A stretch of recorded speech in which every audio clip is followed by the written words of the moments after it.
অন্ধ্রপ্রদেশের পুট্টাপার্থীতে শ্রী সত্য সাই বাবার জন্মশতবার্ষিকীর অনুষ্ঠানটি পরিণত হলো এক বিশেষ মুহূর্তের মঞ্চে। সেখানে দেখা গেল বলিউডের জনপ্রিয় অভিনেত্রী ঐশ্বরিয়া রাই বচ্চনকে। তিনি মঞ্চেই ভারতের প্রধানমন্ত্রী নরেন্দ্র মোদীর পা ছুঁয়ে প্রণাম করেছেন।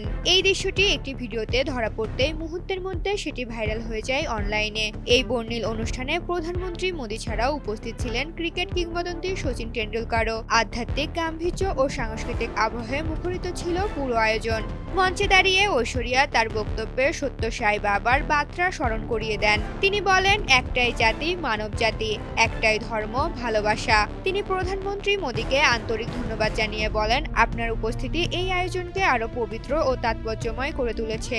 শৈশব থেকেই সত্য সাই বাবার ভক্ত ঐশ্বরিয়া। একসময় তিনি সত্য সাইবাল বিকাশ প্রোগ্রামের ছাত্রীও ছিলেন। সেই সম্পর্কের সূত্র ধরেই তিনি স্বামীজির 5টি ডি এর কথা তুলে ধরেন: শৃঙ্খলা, নিবেদন, ভক্তি, দৃঢ়তা এবং বিবেচনা।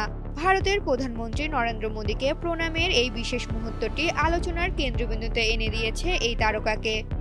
ঋতুপর্ণা, জনকণ্ঠ।